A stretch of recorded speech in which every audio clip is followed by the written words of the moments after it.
Sam has a few apple trees. He washes every apple before sale, and also he pastes a sticker on each apple. Every each මේ පද දෙකේ සමානකම් වෙනස්කම් මොනවද? අද අපි කතා කරමු ඒ ගැන. සුබ දවසක් කියලා පිළිගන්නවා ඉංග්‍රීසි ඉගෙන ගන්න ආසවල හැමෝම. අපි කලින් විස්තරේම අරගෙන බලමු. He washes every apple. ඔහු සෑම Apple ගෙඩියක්ම සෝදනවා. He pastes a sticker on each apple. ඔහු එක් ඇපල් ගෙඩිය මත ස්ටිකරයක් අලවනවා. every සහ each යන පද දෙකම අපි භාවිතා කරන්නේ යම් සමූහයක්, කණ්ඩායමක් ගැන කතා කරද්දී. ඒ කියන්නේ අනිවාර්යයෙන්ම එකට වඩා වැඩි වෙන්න ඕනේ. මෙතනත් මේ වාක්‍ය දෙකෙන්ම කතා කරන්නේ ඇපල් ගෙඩි ගොඩක් ගැන. එහෙනම් මේ වාක්‍ය දෙකටම එකම පදයක් යොදන්න තිබ්බනේ. වාක්‍ය දෙකටම every යොදන්න තිබ්බා නැත්නම් වාක්‍ය දෙකටම each යොදන්න තිබ්බා. මොකක්ද මේ වෙනස? every කියන පදයෙන් ඇඟ වෙන්නේ සෑම සියලුම කියන වගේ අර්ථයක්. ඒක අපි හැමෝම දන්නවා. each කියන පදයෙන් අර්ථවත් වෙන්නේ එක් කියන අර්ථය. මේ පද දෙකෙන්ම සමූහයක් යම් කිසි දේවල් කිහිපයක් ගැන කතා කරත් අපි ඒ සමූහය ගැන දක්වන අවධානය අනුව යොදන්න ඕන පදය වෙනස් වෙනවා. අපි යම් සමූහයක් ගැන කතා කරද්දී මුළු සමූහය පිළිබඳවම පොදුවේ අවධානය යොමු කරලා එක් දෙයක් තනි ඒකකයක් වශයෙන් සලකලා කතා කරනවා නම් අන්න එතනදී අපි every කියන පදේ භාවිතා කරන්න ඕන. each පදේ භාවිතා කරනවා නම් මුළු සමූහය පිළිබඳවම පොදුවේ අවධානය යොමු කරන්නේ නැහැ. ප්‍රකාශය කරනු ලබන පුද්ගලයාට අදාළ සමූහයේ තිබෙන දේවල් වලින් එකින් එකට අවධානය යොමු කරවන්න අවශ්‍ය නම් අන්න ඒ වෙලාවේදී අපිට each කියන පදේ භාවිතා කරන්න පුළුවන්. මේ උදාහරණයට අනුව අපි හිතමු ඇපල් ගෙඩි සෝදන්නේ එකම තැනකට එකතු කරලා එකවර කියලා. අන්න ඒ වෙලාවේදී every කියන පදේ තමයි වඩාත් ගැලපෙන්නේ. නමුත් ඇපල් ගෙඩිවල ස්ටිකරයක් අලවද්දී අනිවාර්යයෙන්ම අපිට එකින් එකට අවධානය යොමු කරන්න සිද්ධ වෙනවා. අන්න එතකොට අපිට මේ වාක්‍ය නිර්මාණය කරන්න වඩාත් සුදුසු වෙන්නේ each කියන පදය. වචන දෙකම භාවිතා කරන්නේ යම්කිසි සමූහයක් ගැන කතා කරන්න උනාට වාක්‍ය තුල භාවිතා කරද්දී සිදුවෙන ප්‍රධාන වෙනස තමයි ඕක. වචන දෙකටම අදාළව වාක්‍ය නිර්මාණය කරද්දී පිළිපදින්න ඕන පොදු කාරණාවක් තියෙනවා. every කියන පදයට each කියන පදයට භාවිතා කරන්නේ singular nouns ඒක වචන පදත් සමග. මේ උදාහරණ දෙකෙත් යොදලා තියෙන්නේ apple කියලා. apples කියලා නෙමෙයි. තවත් උදාහරණ කීපයකට අවධානය යොමු කළොත් every chair, every day, every child. ඒ වගේම each box, each girl, each window අන්න ඒ වගේ ඒක වචන පද භාවිතා කරන්න ඕන. ප්‍රායෝගික භාවිතයන් වලදී තව දැනගන්න ඕන විශේෂ කාරණා ටිකක් තියෙනවා. අපි ඒ ටික උදාහරණ තුලින්ම බලමු. පළවෙනියට අපි සාකච්ඡා කරන්නේ each භාවිතයේ අවස්ථා ගැන. Prepare each table for the guest properly. අමුත්තන් සඳහා එක් මේසය නිසි ලෙස සකස් කරන්න. අපි හිතමු උත්සව ශාලාවක් ගැන. එතන ඉන්න මැනේජර් සේවකයන්ට මෙහෙම කියනවා. Prepare each table. සෑම මේසයක්ම නිසි ලෙස සකස් වීම අත්‍යවශ්‍ය කාරණයක් නිසා ඔහු වැඩි අවධානයක් යොමු කරනවා මේ එක් මේසය වෙතට. ඒ නිසා මෙතෙන්ට වඩාත් සුදුසු වෙන්නේ each. ඊළඟ එක each employee marks the attendance with the signature. එක් සේවකයා අත්සන සමගින් පැමිණීම සටහන් කරනවා. සේවකයින් යම්කිසි සංඛ්‍යාවක් ඉන්නවා. ඒ හැමෝම තමන්ගේ attendance mark කරනවා. අපි මෙතනදී වැඩිපුර අවධාරණය කළා කියනවා ඒ එක් සේවකයා මේ දේ කරන බවට. කලින් සඳහන් කරපු විදිහට each එක යෙදিলা තියෙන්නේ singular nouns දෙකක් මේ උදාහරණ දෙක තුලම table සහ employee. ඒ singular nouns වලට අනුව තමයි verb එකක් තියෙනවා නම් verb එකත් සඳහන් වෙන්න ඕන.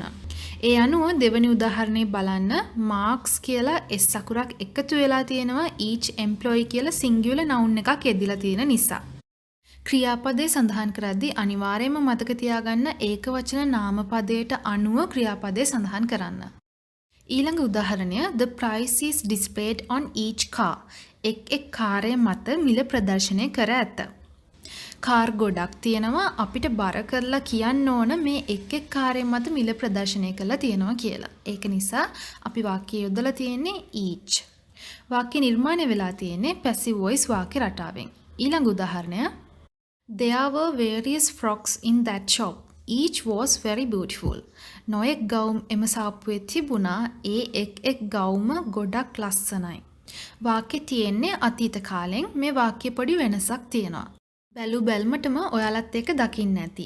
each කියන පදය තනියෙන් යෙදිලා තියෙනවා singular noun එකක් නැතුව. මෙහෙම යොදන්න පුළුවන්ද? ඔව් පුළුවන්.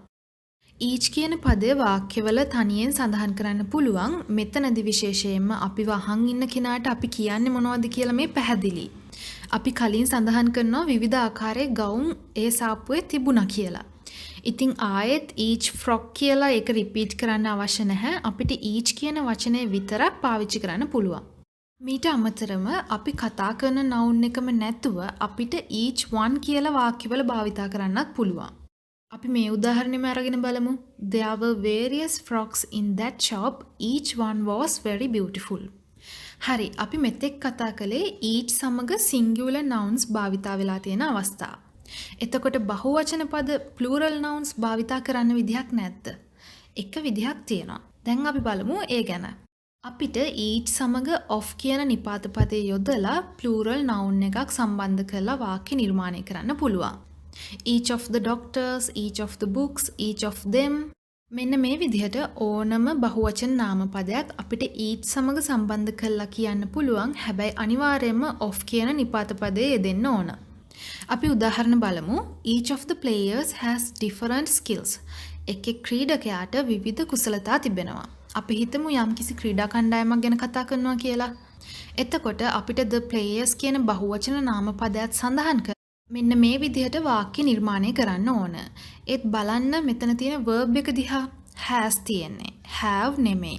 අපි of කියන නිපාත පදේ භාවිතා කරලා plural noun එකක් එකතු කළත් අපි verb එක තව දුරටත් singular form එකෙන් ඒක වචන ස්වරූපයෙන් තියන්න ඕන. ඊළඟ එක the teacher talk with each of the parents personally. මෙතනත් the parents කියලා බහුවචන පදයක් එකතු වෙලා තියෙනවා.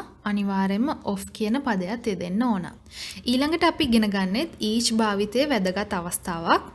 හරියටම නිත්‍ය වශයෙන්ම යම්කිසි දේවල් දෙකක් තියෙන අවස්ථාවකදී අපිට මේ each කියන පදේ යොදන්න පුළුවන්. අපි කලින් කතා කරා වගේ යම්කිසි දේවල් කිහිපයක් තියෙන අවස්ථාවකදීත් අපිට each භාවිතා කරන්න පුළුවන්. අපි මේ ලෙසන් එක කරන්නේ every කියන පදයට එක්ක each සම්බන්ධ කරලා සංසන්දනය කරලානේ. ඉතින් අපි උදාහරණ තුලින් බලමු මෙතන each විශේෂ වෙන්නේ ඇයි කියලා. She wears bangles in each hand. ඇය අත් දෙකටම වලලු පළඳිනවා. මෙතනට every hand කියලා යෙදුවොත් මොකද වෙන්නේ? හැම අතකටම වලලු පළඳිනවා කියලා කිව්වොත් ඒක ගැලපෙන්නේ නැහැ නේද? නමුත් each hand කියලා යෙදුවොත් අපි වහගෙන ඉන්න පුද්ගලයා හරියටම දන්නවා මේ අත් දෙකටම වලලු පළඳිනවා කියලා කියන්නේ කියලා. ඊළඟ උදාහරණය in that netball match each team did their best. එම දැල්පන්දු තරඟයේදී දෙපිළම ඔවුන්ගේ උපරිමය කළා. අපි දන්නවා හරියටම තරඟයකදී ඉන්නේ පිල් දෙකක් කියලා. එතකොට ඔයා කාට හරි කිව්වොත් each team did their best කියලා අහන් ඉන්න කෙනා දන්නවා මේ දෙපිළම ගැන තමයි කතා කරන්නේ කියලා. මේ did their best කියන වාක්‍ය daily common uses වීඩියෝ එකකදී සාකච්ඡා කරලා තියෙනවා. ඔයාලා කැමති නම් ඒකත් බලන්න. ඉතින් මෙන්න මේ විදිහට object දෙකක් පමණක් තියෙනවා නම් අන්න ඒ වගේ අවස්ථාවලදීත් මේ each කියන පදය ඉංග්‍රීසි භාෂාව තුල භාවිතා වෙනවා. දැන් අපි every කියන පදේ සම්බන්ධයෙන් පොඩි අධ්‍යයනයක් කරමු. each වගේම every භාවිතා කරන්නේ සමූහයක් කණ්ඩායමක් ගැන කතා කරද්දී. අපි අදාළ සමූහය මත හෝ කණ්ඩායම මත දක්වන අවධානය මතනේ මේ පද දෙක වෙනස් වෙන්නේ. every භාවිතා කරන්නේ අපි මුළු සමූහය පිළිබඳවම පොදුවේ අවධානය යොමු කළා ඒ සමූහයම එක් දෙයක් වශයෙන් සලකද්දී. අපි උදාහරණ බලමු. I like every dessert of this restaurant. මම මේ අවන්හලේ සෑම අතුරුපසකටම කැමතියි. අතුරුපස වර්ග කිහිපයක් තියෙනවා. මම මේ හැම එකකටම කැමතියි. ඉතින් මම එකින් එකට අවධානය යොමු කළ නෙමෙයි මේ කතා කරන්නේ ඒ සෑම අතුරුපස වර්ගයක් පිළිබඳවම පොදුවේ කතා කරන්නේ. Every young girl cares about the beauty. සෑම තරුණ ගැහැණු ළමයෙක්ම රුව පිළිබඳව සැලකිලිමත් වෙනවා. මෙතනදී ඔයාලට යම් දෙයක් අවබෝධ කරගන්න පුළුවන්ද බලන්න. Every young girl කියද්දී අපි දන්න නොදන්න මේ ලෝකෙ පුරාම ඉන්න තරුණ ගැහැණු ළමයි ගැන නෙමෙයි කතා කරන්නේ. ඒ කියන්නේ every පදේ භාවිතා කරන්නේ අපි දන්න අපි දැකලා තියෙන කණ්ඩායමක් සමූහයක් ගැනම කතා කරන්න විතරක් නෙමෙයි. අපි දන්න නොදන්න අපි දැකලා තියෙන අපි දැකලා නැති අපිට හුරු පුරුදු අපිට පුරුදු නැති ඕනම දෙයක් සම්බන්ධයෙන් කතා කරද්දී කණ්ඩායමක් වශයෙන් කතා කරද්දී අපිට මේ every කියන පදේ භාවිතා කරන්න පුළුවන්. නමුත් සාමාන්‍යයෙන් each පදේ භාවිතා කරන්නේ අපිට ටිකක් හුරු පුරුදු. අපි දන්න අඳුනන නැත්නම් දැන් අපිට පේන්න තියෙන යම් කිසි කණ්ඩායමක් ගැන සාකච්ඡා කරද්දී. එහෙම බලද්දී මේ every කියන පදය භාවිතා කරන්න පුළුවන් අපිට අසීමාන්තිකව. මේක ඒකට හොඳම උදාහරණයක්. every young girl කියද්දී ඒක අති විශාල කණ්ඩායමක්. ඊළඟ උදාහරණ දෙකෙත් විශේෂතාවයක් තියෙනවා. අපි ක්‍රමානුකූලව එක දිගට කරගෙන යන දෙයක්. බොහෝ විට දිනවකවානු හා සම්බන්ධව කරගෙන යන දෙයක්. ගැන සඳහන් කරද්දී බොහෝ විට භාවිතා කරන්නේ every. මේ උදාහරණ දෙක බලමු. We go to the library every Monday. අපි සෑම සඳුදාවකම පුස්තකාලයට යනවා. මෙන්න මේ වගේ time expressions වලදී බොහෝ විට භාවිතා වෙන්නේ බොහෝ විට ගැලපෙන්නේ every කියන පදය. each නෙමෙයි. ඊළඟ එක every Saturday evening I have a music class. සෑම සෙනසුරාදා හවසකම මට සංගීත පන්තියක් තියෙනවා. මේ දේ මතක තියාගන්න අමාරු දෙයක් නෙමෙයි. ඔයාලා සමහරක් විට දැනටමත් භාවිතා කරලා ඇති මේ විදිහේ වාක්‍යයන්. ඊළඟට අපි කතා කරන්න බලාපොරොත්තු වෙන්නේ every කියන පදයට plural nouns බහුවචන පද සම්බන්ධ කරන ආකාරය. each වලදී each of කියලා of කියන නිපාතය අපි එකතු කරා. නමුත් every කියන පදයට කෙලින්ම of කියන නිපාතය එකතු කරන්න බෑ. එකතු කළොත් ඒක වැරදි. ඊට අමතරව තව අලුත් දෙයක් එකතු වෙන්න ඕන. every one of. උදාහරණ විදිහට every one of us, every one of these books, every one of those houses විදිහට අපිට plural nouns සම්බන්ධ කරන්න පුළුවන් every one of කියන වචන තුනට පස්සේ. නමුත් මතක තියාගන්න ඕන දෙයක් තියෙනවා. every one කියලා අපි එකට සම්බන්ධ කරලා ලිව්වොත් ඒක pronoun එකක්. ඒකෙන් හැමෝම කියන අර්ථය ගෙන දෙනවා. ඒක නිසා අපි මේ වෙනත් plural nouns ගැන කතා කරද්දී every one කියලා ඒ වචන දෙක වචන එකක් විදිහට නෙමෙයි වචන දෙකක් විදිහටම ලියන්න ඕන. ඒකෙන් අර්ථවත් වෙන්නේ හැම එකක්ම කියන අදහස. අපි උදාහරණ බලමු. every one of those watches is expensive.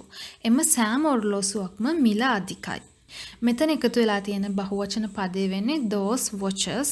මෙතනත් each වලදී වගේමයි අපි බහුවචන පදයක් මේකට සම්බන්ධ කළාට අපි verb එක තියන්න ඕනේ ඒක වචන ස්වරූපයෙන්. මෙතන සඳහන් කරලා තියෙන ආකාරයට නම් is. ඒක අනිවාර්යයෙන්ම මතක තියාගන්න. ඊළඟ එක every one of them studies hard for the examination. ඔවුන් සියලු දෙනාම විභාගය වෙනුවෙන් මහන්සි වී ඉගෙන ගන්නවා. මෙතන එකතු වෙලා තියෙන බහුවචන පදේ වෙන්නේ them, ඔවුන්. හරි, අපි each ගැන වෙනින්ම සාකච්ඡා කරා, අපි every ගැන වෙනම සාකච්ඡා කරා. මේ each සහ every යන පද දෙකම එකට කියනවා ඇහිලා තියනවාද? මෙන්න මේ උදාහරණය බලන්න. Write your answers for each and every question. මෙන්න මේ විදිහට ඉංග්‍රීසි භාෂාව භාවිතා කරන කට්ටිය each and every කියලා මේ පද දෙකම එකට සම්බන්ධ කරලා කියනවා. මේ උදාහරණයට අනුව නම් කියන්නේ එකින් එක ප්‍රශ්න වලට උත්තර ලියාගෙන යන්න අවසානයේ මේ සියල්ල සම්පූර්ණ කරන්න. every කියන පදයට යොදලා තියෙන නිසා අපි මේ ප්‍රශ්න සියල්ලටම උත්තර ලිවිය යුතුයි.